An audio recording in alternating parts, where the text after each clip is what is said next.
Question start करते हैं। Question number हमने कौन सा कर लिया था, एक सेकंड देख लेते हैं फटाफट।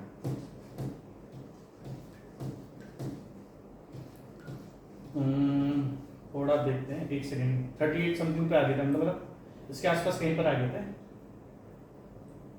42 कर लिया था, ये रिलेशनशिप भी कर लिया था, 45 भी कर लिया था, 46 भी कर लिया था, 47 भी कर लिया था, ठीक है। 48 भी कर लिया था, ठीक है। हाँ 49 पे आते हैं। Question number 49।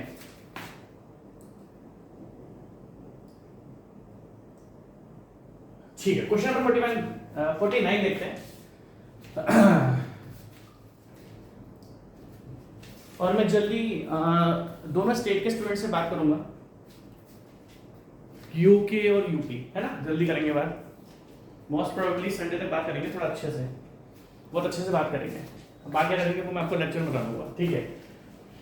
The stretch in a steel rod of circular section, the stretch in a steel rod of circular section having length L, typing mistake है, having length L, subjected to a tensile load P and taper uniformly from a diameter D, D1 to D2, बहुत ज्यादा typing mistake है, ठीक है।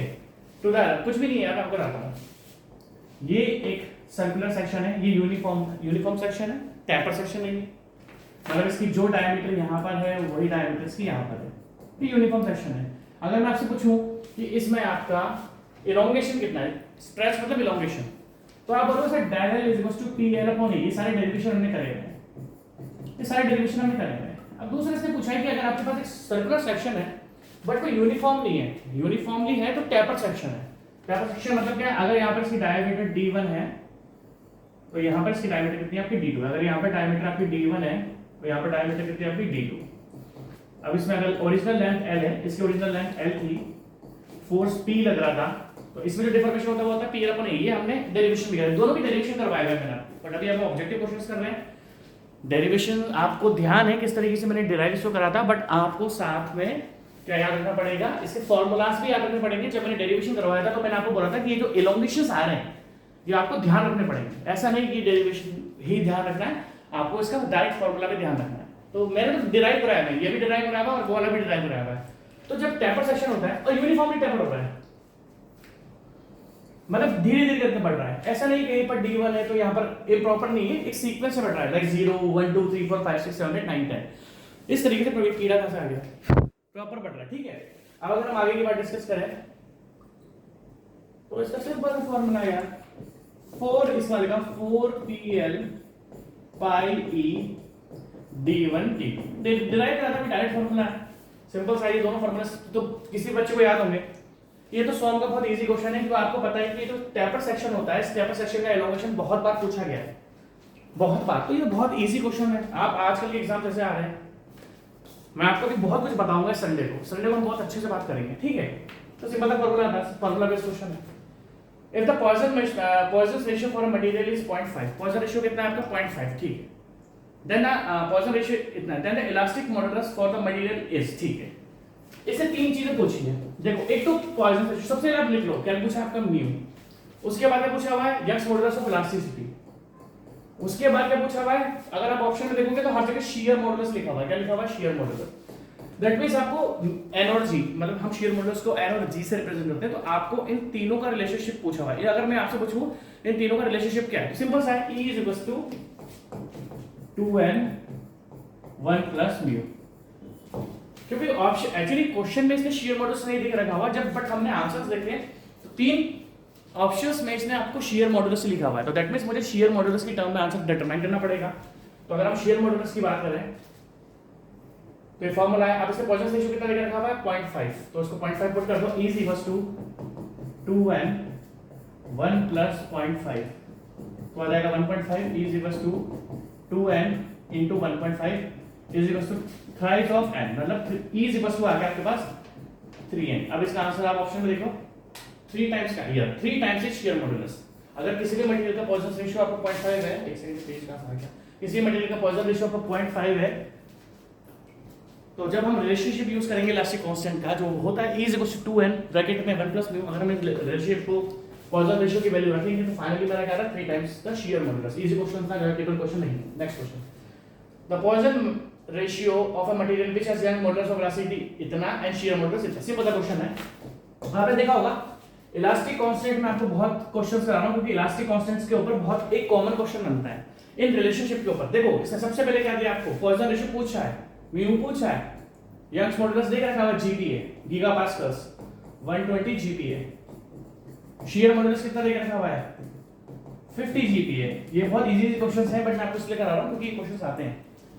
तो simple सा formula अभी हमने पढ़ा है क्या, yn 1 + v, अभी जस्ट हमने थोड़ी देर पहले पढ़ा है, इज इक्वल टू 2 × 50 1 + अच्छा 1 + म्यू इसने पूछा है, सॉरी एक सेकंड देखना, इज इक्वल टू e कितना है 120। एक सेकंड थोड़ा ध्यान से देखना, इसने म्यू पूछा ना आपसे, तो म्यू आ जाएगा यहाँ पर आपका म्यू + 1 आपका आ जाएगा is equal to 120 divided by 100 which is equal to 1.2। That means mu + 1 आ रहा है आपके पास 1.2 और mu is equal to 1.2 - 1 is equal to 0.2। तो आपको पॉइसन रेशियो कितना आ रहा है 0.2। इजी सा क्वेश्चन था, ठीक है। तो 51 लिखना चाहते हो तो लिख सकते हो, लिखने की जरूरत तो नहीं है, छोटा सा क्वेश्चन है, मैं आपको लिखने का मौका तब देता हूं जब टिपिकल क्वेश्चन होता है। तो इसका आंसर हमारा 0.2 आ रहा है, 0.2 देख लेते हैं। 0.2 आपका बी ऑप्शन है, आप देख सकते हो बी ऑप्शन 0.2 है, ठीक है। सेम इसी तरीके से क्वेश्चन की इन सब का रिलेशनशिप क्या होता है, आपको पता है कि E is equals to 2n 1 + mu, Young modulus shear modulus और म्यू का पॉइसन रेशियो का रेशियो में पूछा है, तो आप आंसर बी है is equals to 2n 1 + mu. Next question, ठीक है। The percentage elongation of test, जब भी हम टेंसाइल टेस्ट करते हैं यूनिवर्सल टेस्टिंग मशीन में, जब हम किसी भी स्टील मेंबर का मटेरियल का टेस्ट करते हैं, आपको पता है एक्चुअली मैंने जब भी सारे टेस्ट करवाए थे, लाइक मैंने आपका टेंशन टेस्ट कराया था, मैंने आपका यू टेस्ट कराया था, कितना बेंड टेस्ट हमें करते हैं, स्टील को यू शेप में बेंड करते हैं। देखो मैं आपको ध्यान से बताता हूं, मैंने जब भी टेस्ट कराए थे मैंने कभी भी स्टील रॉड पर टेस्ट नहीं कराया है। लाइक जो आप रीइंफोर्समेंट में यूज करते हो ना, जिसको आप रीबार बोलते हो, रीइंफोर्समेंट बोलते हो, मैंने उसका टेस्ट आज तक नहीं कराया, बट मैंने स्टील के सारे टेस्ट करवाए हुए हैं। मैंने इसका केमिकल कंपोजिशन टेस्ट करवाया हुआ है। अगर मैं आपसे बोलूं मैंने hardness, toughness, tensile strength, bend test and composition test. Composition test भी मैंने इलेक्ट्रॉनिक करा था। एक इलेक्ट्रॉनिक मशीन होती है, उसमें 1 रुपए के सिक्के जितनी जगह होती है, वहां पर आप सैंपल रख देते हो तो अपने आप केमिकल कंपोजिशन आपको डिस्प्ले हो जाती है कंप्यूटर में। तो ये सारे टेस्ट में करवाए गए हैं practically, hardness, toughness, tensile test, bend test. अभी बेंड टेस्ट क्या होता है, हम सैंपल को यू शेप में बेंड करते हैं, हम सैंपल को यू शेप में बेंड करते हैं और ये देखते हैं कहीं पर भी इसे क्रैक तो नहीं आ रहे हैं। और मैंने सैंपल रिजेक्ट भी करा था क्योंकि जब मैंने यू टेस्ट करवाया था, अब आप बोलोगे सर आपने जब स्टील, जब ये सारे टेस्ट मैंने बताया कहां कराया था, एक्चुअली हम स्टील के कॉलम्स बना रहे थे, हम स्टील के कॉलम्स बना रहे थे। तो कॉलम्स के लिए क्या होती है, जो भी कंपनीज है, अब उसका किसका था कंपनी तो नहीं बताऊंगा क्योंकि यहाँ पर फेल हो गया था थोड़ा सा ये, तो मैं कंपनी तो नहीं बताऊंगा। एक्चुअली कंपनी तो अच्छी थी बट उसका मटेरियल फेल हो गया था, तो कंपनी का नाम नहीं लूंगा क्योंकि फेल हो गया था। तो जब मैंने यू टेस्ट कराया तो यू टेस्ट में इस जगह ना क्रैक आ गया था, तो मैंने वो एक्चुअली क्या होती है, स्टील की प्लेट्स होती है, स्टील की प्लेट्स होती है, लाइक मुझे कॉलम्स बनवाने थे स्टील के, तो स्टील के कॉलम्स बनाने के लिए जो प्लेट्स आई थी उन प्लेट्स का हमने टेस्ट करे थे सारे के सारे, मैं खड़ा होकर करवा कर आया था, जिसमें से जो एक प्लेट थी उसकी वो फेल हो गई थी यू टेस्ट में, क्योंकि इस जगह क्रैक्स डेवलप हो गए थे। एक परफेक्ट स्टील कभी भी अगर आप उसको यू शेप में बेंड करोगे तो उसमें कभी भी यहाँ पर क्रैक्स नहीं आने चाहिए, बिल्कुल यूनिफॉर्म होना चाहिए, हल्का सा भी क्रैक अलाउ नहीं है। अगर हल्का सा भी क्रैक अलाउ तो पूरा मैंने जो उसका जो शीट थी वो पूरी वो मैंने रिजेक्ट कर दी थी, उसको मैं रिजेक्ट करके आ गया था। तो ये सारे टेस्ट का ध्यान रखना, ऐसा नहीं है कि हमेशा रीइंफोर्समेंट में होते हैं, हमारे कंस्ट्रक्शन में ऐसे बहुत से स्ट्रक्चर्स होते हैं जो स्टील के भी बनते हैं, तो हम जितने टेस्ट करते हैं उन मेंबर्स के लिए करते हैं, ठीक है। अब अगर आपको ध्यान हो द परसेंटेज इलोंगेशन, अब इलोंगेशन का मतलब क्या था, हमेशा डक्टिलिटी, कभी भी इलोंगेशन है तो उसका मतलब क्या डक्टिलिटी। तो बच्चा वाला क्वेश्चन है, इजी क्वेश्चन है कि अगर आप टेंसाइल टेस्ट करते हो तो वो क्या रिप्रेजेंट, और उसमें इलोंगेशन हो रहा है तो वो क्या रिप्रेजेंट करता है, डक्टिलिटी। डक्टिलिटी क्या है, मटेरियल की लेंथ बढ़ती जाती है, मतलब है ना, अगर डक्टिलिटी की बात करें तो मटेरियल की लेंथ बढ़ती है, मेलिबिलिटी की बात करें तो मटेरियल का एरिया बढ़ता है, ठीक है। अब ये क्वेश्चन अच्छा है। पॉइजन रेशियो जो होता है आपको पता है, पॉइजन रेशियो क्या होता है, lateral strain bye linear strain या लॉन्गिट्यूडनल स्ट्रेन। अगर मैं आपसे पॉइजन रेशियो की बात करूं तो पॉइजन रेशियो की लिमिट क्या होती है, मतलब ना इससे कम होगा ना इससे ज्यादा होगा। पॉइजन रेशियो लिमिट होती है -1 to 0.5, इसने आपसे इस क्वेश्चन में किसी भी मटेरियल का पॉइजन रेशियो नहीं पूछा है। अगर आप क्वेश्चन को ध्यान से देखोगे तो इस क्वेश्चन में इसने आपका मटेरियल का पॉइजन रेशियो कहीं पर भी नहीं पूछा है कि मटेरियल का पॉइजन रेशियो कितना है। उसने आपसे क्या पूछा है, जो पॉइजन रेशियो होते हैं डिफरेंट डिफरेंट मटेरियल के, भाई जितने भी डिफरेंट मटेरियल है सबकी एक लिमिट है। तो जो लिमिट होती है वो होती है -1 to 0.5, ना इस 0.5 से ज्यादा होगी ना -1 से कम होगी, है ना -1 से कम होगी ना पॉइंट। हमने सारी वैल्यूज पढ़ी हुई है। अभी मैं हर एक क्वेश्चन पे सारी वैल्यूज आपको रिवाइज नहीं करा सकता, कराऊंगा तो फिर क्वेश्चंस कैसे होंगे यार, फिर तो बहुत डिले हो जाएगा क्वेश्चन करने में। तो फटाफट करते हैं, limit of Poisson ratio is -1 से 0.5, -1 तो उसमें देके रखा हुआ नहीं है, और एक्चुअली -1 भी नहीं होता, एक्चुअली 0 होता है, 0 to 0.5। ये मैंने आपको लेक्चर से पढ़ाया था कि -1 को हम 0 to कन्वर्ट कर देते हैं, अभी रिवाइज कराने का नहीं है यार, है ना। जब कॉन्सेप्ट आएगा तब बताऊंगा। 0 to 0.5 इसने 0 कहीं नहीं देकर रखा हुआ, दैट मींस मिनिमम लिमिट है 0 और मैक्सिमम लिमिट है 0.5। एक कोई रिजिड मटेरियल है तो रिजिड मटेरियल कितनी होगी, 0 हो जाएगी, ठीक है।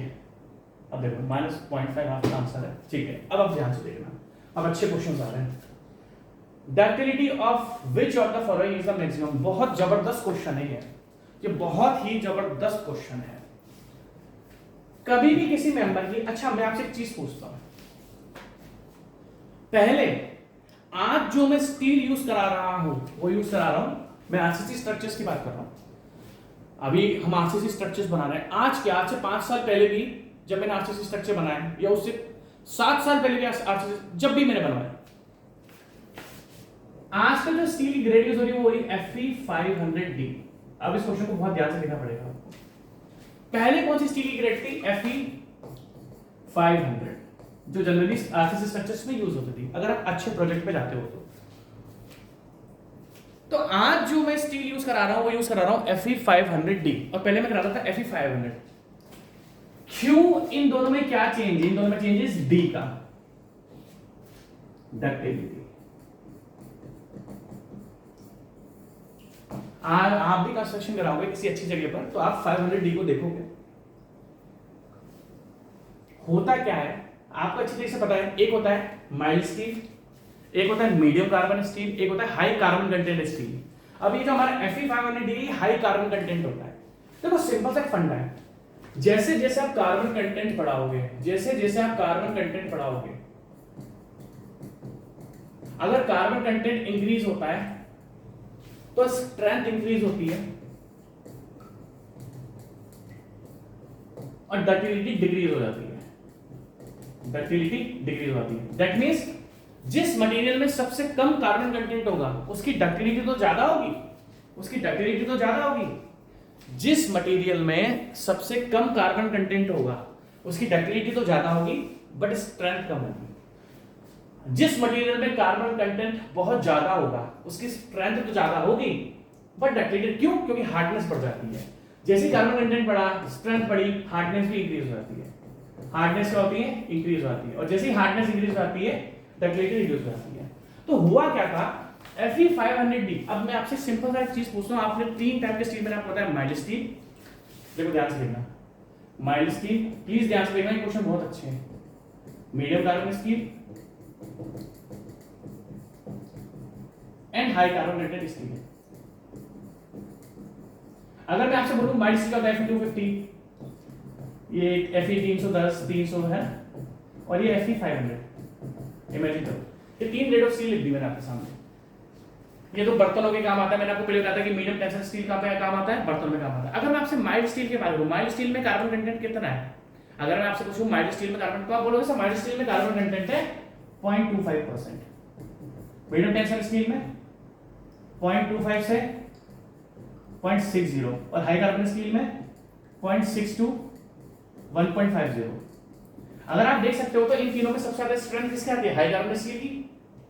अब आपने क्या इसमें कार्बन कंटेंट बढ़ा दिया था, होता क्या था भाई, आपको स्ट्रेंथ तो ज्यादा चाहिए, बट मान लो कुछ एरियाज में अर्थक्वेक है, अर्थक्वेक में क्या होता है, स्टील खिंचता है, अर्थक्वेक आता है तो स्टील खिंचता है। इस क्वेश्चन में टाइम दूंगा थोड़ा सा, जरूरत है, क्योंकि इस क्वेश्चन के ऊपर ही और 10 क्वेश्चन बन जाएंगे। अभी बताऊंगा कैसे। इस क्वेश्चन में टाइम इसलिए दे रहा हूं क्योंकि इस एक क्वेश्चन से 10 क्वेश्चन और बन सकते हैं, तो आपको सब ध्यान रखना है। माइल्ड स्टील का कार्बन कंटेंट कम है तो उसकी डक्टिलिटी ज्यादा है, मीडियम कार्बन स्टील में डक्टिलिटी मीडियम है तो उसकी डक्टिलिटी मीडियम है, हाई कार्बन स्टील में कार्बन कंटेंट ज्यादा है तो डक्टिलिटी कम है। तो देखा गया यार, ऐसा तो हम डक्टिलिटी से वो नहीं कर सकते, कॉम्प्रोमाइज नहीं कर सकते डक्टिलिटी को। तो क्या हुआ कि जब Fe500D था जो पहले यूज होता था, इसमें भाई देखा कि स्ट्रेंथ ज्यादा आ रही है बट डक्टिलिटी कम आ रही है, तो इसमें क्या करा, इसमें एलॉयज मिला दिए, लाइक मॉलीबेडनम, इसमें एलॉयज मिला दिए मॉलीबेडनम, जिससे आपकी डक्टिलिटी भी बढ़ गई। देखो यहां पर मॉलीबेडनम ऐड नहीं था तो कार्बन कंटेंट ज्यादा था, 1.5% तक था, तो स्ट्रेंथ ज्यादा मिल गई थी बट डक्टिलिटी कम थी। फिर साइंटिस्ट ने सोचा कि नहीं यार हमें डक्टिलिटी भी चाहिए, तो इसमें एलॉयज मिलाए गए मॉलीबेडनम से डक्टिलिटी भी इंक्रीज होगी। तो आज का जो स्ट्रेंथ हमें, आज का जो स्टील आप यूज कर रहे हो उसमें स्ट्रेंथ भी ज्यादा है और उसमें आपका डक्टिलिटी भी ज्यादा है, क्योंकि आपने मॉलीबेडनम से उसकी डक्टिलिटी बढ़ा दी। ठीक है, बट इस क्वेश्चन में कहीं पर भी Fe500D के बारे में नहीं लिखा। मैंने आपको Fe500D की एक्सप्लेनेशन दे दिया। जैसे जैसे अब ध्यान से देखना, इसके ऑप्शंस में ना कुछ नहीं देखा, इसके ऑप्शन में क्या देखा रहेगा, mild steel. Ductility of which of the following is maximum, किसकी डक्टिलिटी मैक्सिमम है, जिसमें कार्बन कंटेंट सबसे कम होगा उसकी डक्टिलिटी सबसे ज्यादा होगी।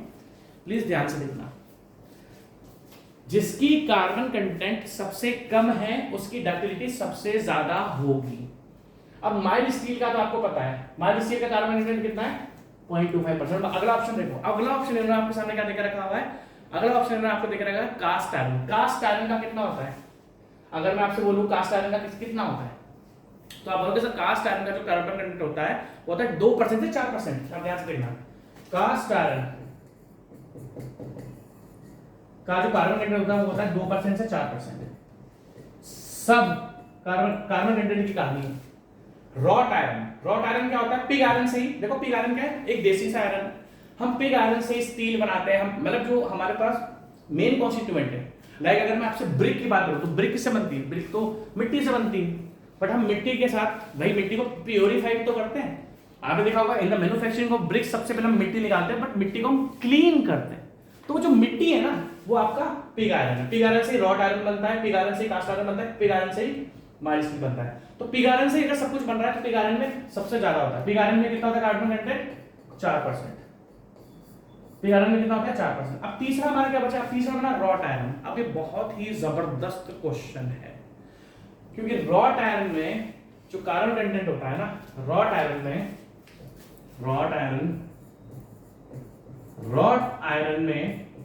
जो कार्बन कंटेंट होता है वो होता है 0.15%। अब प्लीज आप ध्यान से देखना, अब आप ध्यान से देखो, सबसे पहला माइल्ड स्टील में कार्बन कंटेंट कितना है, 0.25%। 100% में से कितना है, 0.25%। मीडियम कार्बन स्टील में कितना है, 0.25 से 0.60। हाई कार्बन में कितना है, 0.6 से 0.150। कास्ट आयरन में कितना है, 2% से 4%। पिग आयरन में कितना है, 4%। और रॉट आयरन में कितना है, 0.15%। जिसका सबसे कम कार्बन कंटेंट होगा, जिसका सबसे कम कार्बन कंटेंट होगा वो ही आपका मोर डक्टाइल होगा। अगर आप देख सकते हो माइल्ड स्टील का 0.25 और रॉट आयरन का कितना 0.15%। बट फिर भी हम कंस्ट्रक्शन में रॉट देखो तो आप सब देख, सबसे कम कार्बन कंटेंट किसका है, रॉट आयरन का। तो इसका आंसर है रॉट आयरन। बहुत अच्छा क्वेश्चन है, बट फिर भी हम रॉट आयरन को कंस्ट्रक्शन में क्यों यूज नहीं करते, क्योंकि रॉट आयरन में रस्टिंग बहुत ज्यादा हो जाती है। स्टील के कंपैरिजन में रॉट आयरन की रस्टिंग बहुत ज्यादा है। और एक और चीज ध्यान रखना, जितना माइल्ड स्टील मेलिएबल है, मेलिएबल मतलब क्या होता है कि हम उसको ठोक ठोक के उसका सरफेस एरिया बढ़ा सकते हैं, एरिया बढ़ा सकते हैं। रॉट आयरन देखो मेलिएबिलिटी क्या होता है कि जब आप किसी भी चीज को ठोक ठोक कर उसको चौड़ा कर दो, चपटा कर दो। रॉट आयरन डक्टाइल तो ज्यादा है बट मेलिएबल ज्यादा नहीं है। आप कंफ्यूज मत होना, wrought iron is more ductile than steel but wrought iron is not malleable as steel. Wrought iron malleable नहीं है एज स्टील की, और रॉट आयरन में रस्टिंग हो जाती है, इसलिए हम रॉट आयरन को यूज नहीं करते। एक प्रॉपर्टी अगर अच्छी है रॉट आयरन की, चलो उसकी डक्टिलिटी ज्यादा है, तो हम उसको कंस्ट्रक्शन में यूज नहीं कर सकते क्योंकि उसके दूसरे भी डिसएडवांटेजेस हैं। तो आप ये भाई साहब सारा का सारा लिख लो। सबसे पहले आप लिखो कि जैसे जैसे कार्बन कंटेंट बढ़ेगा हार्डनेस बढ़ेगी, स्ट्रेंथ बढ़ेगी, डक्टिलिटी डिक्रीज हो जाएगी। दैट मींस कार्बन कंटेंट कम है, इनवर्सली प्रोपोर्शनल, कार्बन कंटेंट और डक्टिलिटी इनवर्सली प्रोपोर्शनल है। अगर कार्बन कंटेंट कम है तो डक्टिलिटी ज्यादा होगी, और कार्बन कंटेंट ज्यादा है तो डक्टिलिटी कम होगी। आप सबसे पहले इसको लिख लो एक बार।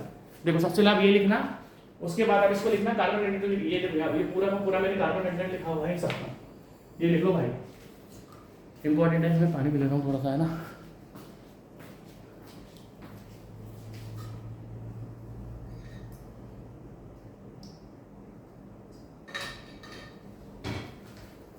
ठीक है भाई, लिख लिया होगा। तो इसका आंसर क्या है? कुछ बुक्स में माइल्ड स्टील लेकर का, माइल्ड स्टील परफेक्ट आंसर नहीं है। कुछ बुक्स में इसका आंसर माइल्ड स्टील लेकर का, माइल्ड स्टील सही आंसर नहीं है, ध्यान रखना। डक्टिलिटी रोटर की ज्यादा होती है, ठीक है। रिलेशन बिटवीन यंग मॉडुलस ये हो गया, relation the ratio of normal strength to bulk modulus. भाई बल्क मॉडुलस क्या होता है? अगर हम बात सब में देखो आपको यार, ऐसे हमको कॉल आ रहा है मेरा, इसमें कॉल उठा लूं मैं। इजी क्वेश्चन है, अभी तक खुद रिवाइज करो, ठीक है। कहां पे हम क्वेश्चन नंबर 57 पे, इजी क्वेश्चन है। अच्छा क्वेश्चन है, the ratio of normal stress to volumetric strain क्या होता है? Normal stress by volumetric strain. Simple question है, बल्क मॉडुलस है बाय टी। इसको प्रेशर भी लिख लो, क्या होता है ये आपका बल्क मॉडुलस, ठीक है। सिंपल क्वेश्चन है, इसमें कुछ है नहीं, सिंपल सा क्वेश्चन है। यह मॉडुलस सबको पता है, स्ट्रेस ऑफ यह मॉडुलस क्या होता है? Stress upon strain. Bulk modulus del P change in pressure by del V by V, rigidity modulus shear stress by shear strain, tangent modulus जो आप टेंजेंट डाल के स्लोप निकालते हो, मतलब यंग्स मॉडुलस ऑफ वेलोसिटी है, कुछ है नहीं पता। बहुत अच्छा क्वेश्चन है भाई सब, बहुत ही अच्छा क्वेश्चन है, बहुत ही प्यारा क्वेश्चन है ये। ऐसा क्वेश्चन है कि जो आपको कंफ्यूज कर देगा।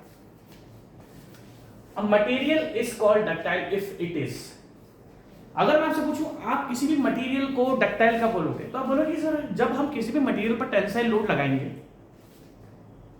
और अगर उसकी लेंथ इंक्रीज हो जाती है तो सर हम उसको डक्टाइल बोलेंगे। सर अगर किसी भी मटेरियल की लेंथ बढ़ जाती है टेंसाइल फोर्स लगा के तो उसको हम डक्टाइल बोलेंगे। या फिर इस तरीके से बोल सकते हो कि अगर हम किसी भी मटेरियल को इतना एलोंगेट करते कि हम उसको थिन वायर्स, पतले पतले वायर्स में कन्वर्ट करते तो हम उसको डक्टिलिटी बोल देते हैं। अब क्वेश्चन देखो, आप खुद आंसर बता देना मुझे। A material is called ductile, a material is called ductile if it is, लो भाई साहब ऑप्शन देख लो, has high plastic elongation, has long plastic elongation, sorry has little plastic elongation, has long plastic elongation, could be hammered into a very thin sheet. चलो ये तो आएगा नहीं, कुड बी हैमर्ड क्योंकि तो मैलिबिलिटी है। Shows large elastic strength. भाई साहब ये बहुत जबरदस्त क्वेश्चन है। अब आप इसका आंसर मुझे खुद बता दो क्या है। लो 4 ऑप्शन पूछा है कि भाई साहब डक्टाइल मटेरियल आप किसको बोलोगे। इन्होंने आपसे पूछा है कि आप डक्टाइल मटेरियल किसको बोलोगे, बताओ भाई, मेरे को तो प्रॉब्लम नहीं है, आप बता सकते हो मुझे क्या है, बताओ आप डक्टाइल मटेरियल किसको बोलोगे, किसको बोलोगे आप डक्टाइल मटेरियल। अब देखो ध्यान से देखना, अगर मैं स्ट्रेस स्ट्रेन कर्व की बात करूं, भाई सबसे पहले क्या आता है? इलास्टिक लिमिट, और उसके बाद क्या आता है आपका? Plastic limit. ध्यान से देखना,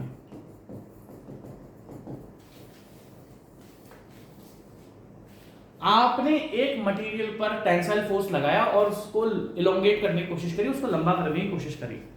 आपने एक मटेरियल पर फोर्स लगाया और आपने उसको लंबा करने की कोशिश करी, ठीक है डक्टाइल है। बट मान लो कि जो मटेरियल है बस वो इलास्टिक लिमिट तक इलोंगेट हुआ और उसके बाद उसका फ्रैक्चर हो गया। अगर कोई मटेरियल अपनी इलास्टिक लिमिट तक खींचता है और उसके बाद उसका फ्रैक्चर हो जाता है, टूट गया, इलास्टिक लिमिट तक तो खींच रहा है बट उसके बाद अगर उसमें टूट गया वो, तो उसको हम बोलते हैं भाई साहब ब्रिटल।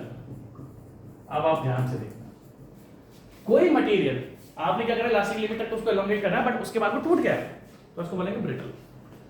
अब एक मटेरियल ऐसा है कि आपने इलास्टिक लिमिट तक एलोंगेट करा, वो एलोंगेट होता रहा, फिर आप प्लास्टिक लिमिट तक भी आए, फिर भी वो एलोंगेट होता ही जा रहा है, दैट मींस उसको हम बोलते हैं डक्टाइल। ये ध्यान से देखना, बहुत ही अच्छा क्वेश्चन है। ऐसा मटेरियल जो इलास्टिक लिमिट के बाद भी डिफॉर्म हो रहा है, continues to deform, continues to deform in plastic range also, in plastic range also, जो प्लास्टिक रेंज में भी कंटिन्यूस डिफॉर्म होता आ रहा है ना भाई साहब, उसको डक्टाइल बोलते हैं। मान लो कोई मटेरियल है जो इलास्टिक लिमिट तक एलोंगेट हुआ और उसके बाद वो टूट गया, तो उसको हम कभी भी डक्टाइल नहीं बोलेंगे, उसको हम क्या बोलते हैं? उसको हम बोलते हैं ब्रिटल।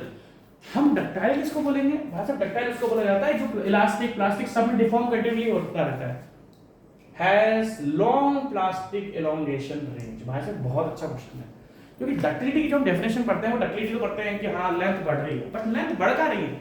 मान लो इसमें ऑप्शन लिख दिया कि elongates up to elastic limit, elongates up to plastic limits, elongates after plastic limit, तो ये चीज आपको क्लियर होनी चाहिए। इलास्टिक में भी डिफॉर्म हो रहा है, प्लास्टिक में भी खींचा ही जा रहा है, उसको बोलते हैं डक्टाइल। तो आंसर है has long plastic elongation range. अच्छा क्वेश्चन है।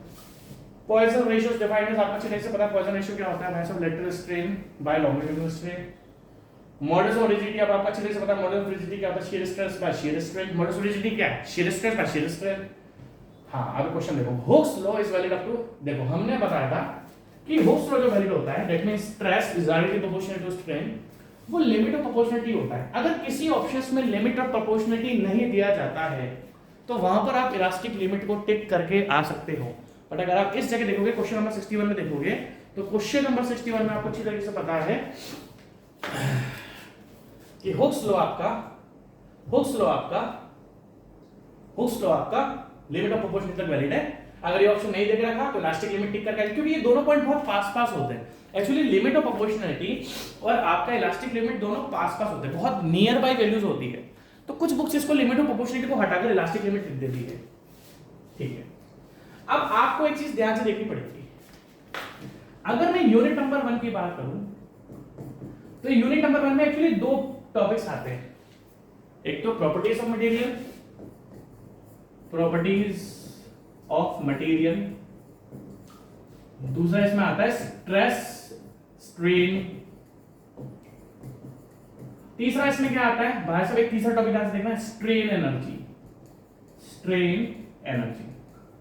इन दोनों टॉपिक्स के क्वेश्चन तो मैं आपको साथ में कराते हुए चल रहा हूं, बट अभी आपने देखा होगा आपको स्ट्रेन एनर्जी का कोई भी क्वेश्चन नहीं मिला। अभी आपने देखा होगा कि आपको स्ट्रेन एनर्जी का कोई भी क्वेश्चन नहीं मिला, वो नहीं मिलेगा, क्योंकि स्ट्रेन एनर्जी को हम सबसे लास्ट में लेंगे, स्ट्रेन एनर्जी टॉपिक को हम सबसे लास्ट में लेंगे। बट ये तो क्वेश्चन नंबर 62 है ना, ये थोड़ा स्ट्रेन एनर्जी का आ गया है, जो कि मैंने अभी बोला था कि नहीं डालना, क्योंकि स्ट्रेन एनर्जी को हम सारा एक साथ खींचेंगे।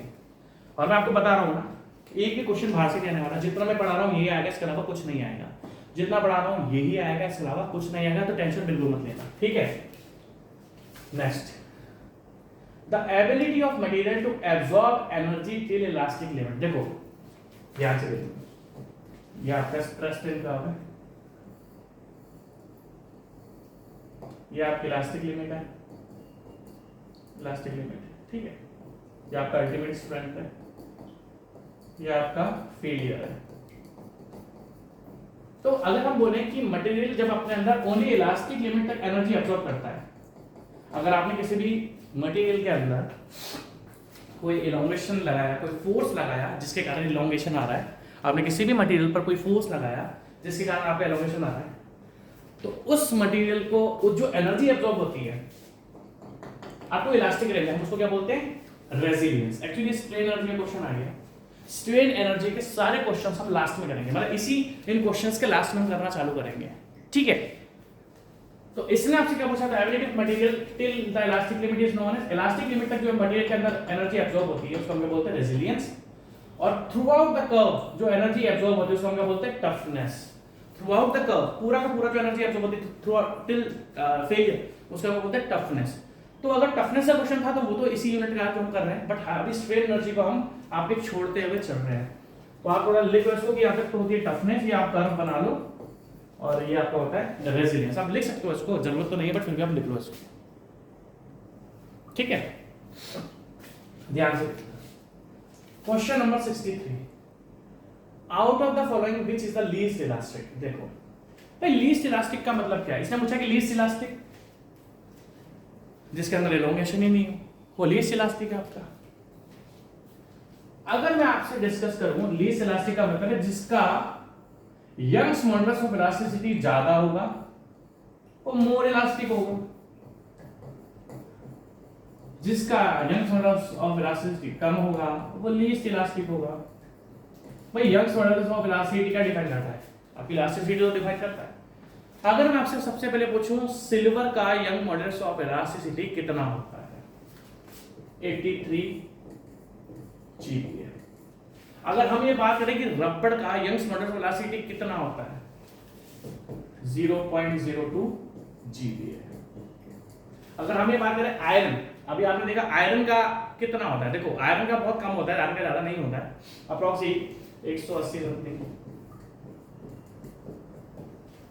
अब अगर आप कॉपर की बात करो, किसकी बात करो आप, कॉपर की, कॉपर का कितना होगा 120 GPa। अब least elastic out of the following which is the least elastic, अब आप खुद ही देख लो कि सबसे कम यंग मॉडुलस ऑफ इलास्टिसिटी किसका है, जिसका सबसे कम यंग्स मॉडुलस ऑफ इलास्टिसिटी होगा, जिसका सबसे कम यंग्स मॉडुलस ऑफ इलास्टिसिटी होगा वही आपका लीस्ट इलास्टिक बनेगा। आप देख सकते हो सबसे कम यंग्स मॉडुलस ऑफ इलास्टिसिटी किसका है, 0.02 जीपीए।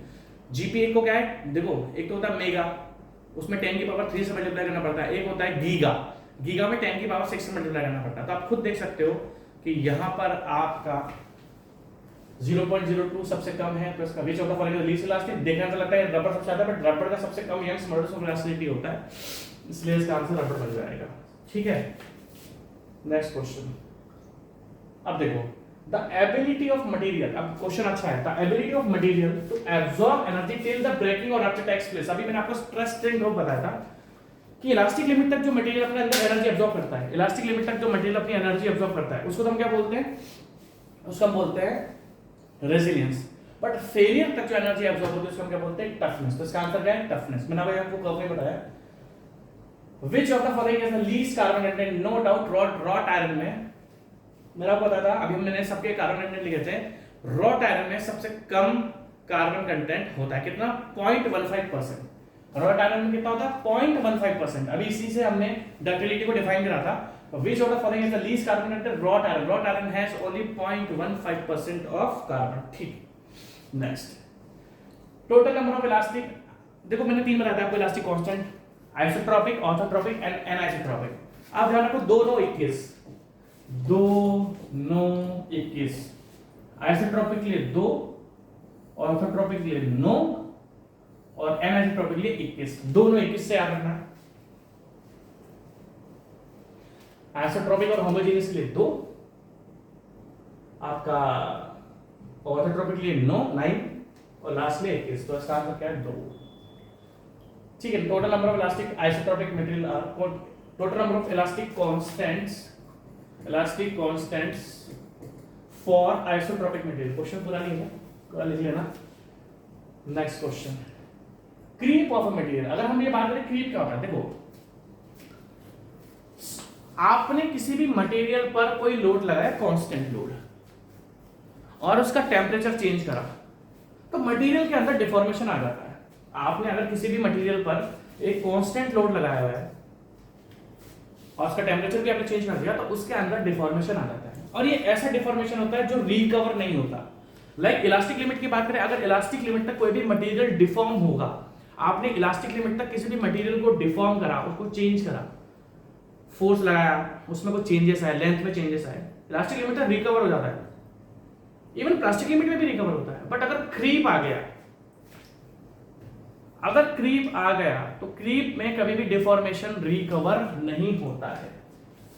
क्रीप ऑफ, अब आप खुद देखो इसका answer, creep of a material not being ductile to become brittle, disappearance of deformation on removal of load. नहीं, अगर आपने लोड को भी रिमूव कर दिया ना, तो भी आपका डिफॉर्मेशन रिकवर नहीं होता है। Continue deformation with time under sustain load. भाई सब डी आंसर है, इसको टिक कर दो। आंसर क्या है इसका, D.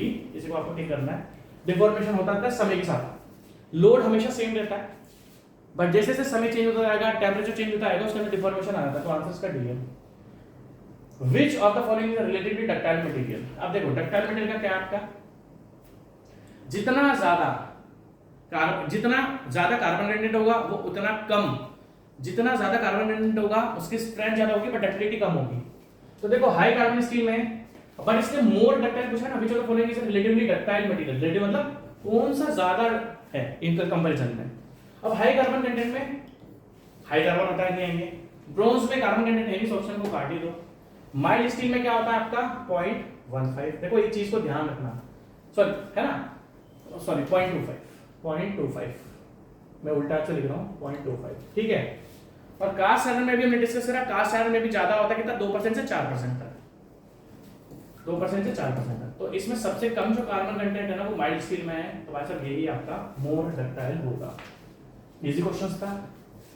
1 cubic metre of mild steel weight, simple सी बात है, अगर हम एक 1 क्यूबिक मीटर मतलब LBH, अगर 3 डायमेंशंस हम 1 मीटर का रखें, 1 metre length, 1 metre height, 1 metre width, तो स्टील का जो वेट होता है वो क्या होता है 7850, एक्चुअली 7848 होता है, बट उसको हम अप्रोक्स 7850 ले लेते हैं। दैट मींस स्टील का अगर 1 मीटर स्टील है आपका, है ना, अगर 1 क्यूबिक मीटर का अगर कोई आपने एक क्यूबिक मीटर का कोई स्टील का सैंपल बनाया तो उसका जो वेट होता है वो कितना होता है 7848 मतलब 7850 kg। इजी क्वेश्चन है, ज्यादा डिफिकल्ट क्वेश्चन नहीं है। Percentage increase of carbon in steel decreases, ठीक है, इसमें लिखा हुआ है कि अगर आपका percentage increase of carbon increase होगा, स्ट्रेंथ इंक्रीज होगी, डक्टिलिटी डिक्रीज होगी। तो कार्बन नाइट्रेट से क्या होता है, अब इसने लिखा है कि कौन सा डिक्रीज होता है, वहां से डक्टिलिटी डिक्रीज होती है। कौन सा डिक्रीज होता है, डक्टिलिटी डिक्रीज होती है। सिंपल सा यार, ज्यादा टिपिकल क्वेश्चन नहीं है, ठीक है, इजी इजी क्वेश्चन है। Next question, which of the material, which of the, जैसे आगे क्वेश्चंस, ओहो यार आज हमारा इसके आगे क्वेश्चंस टाइप ही नहीं करेगा, क्वेश्चंस क्या है यार, क्वेश्चन इन्होंने टाइप ही नहीं करा यार, फिर मुझे क्वेश्चन करते एक सेकंड रुको यार, क्वेश्चन से टाइप नहीं करा, परेशान कर रहा है मेरे को। एक सेकंड रुको, मैं क्वेश्चन थोड़ा अपडेट करा लेता हूँ एक बार, एक सेकंड वेट करो।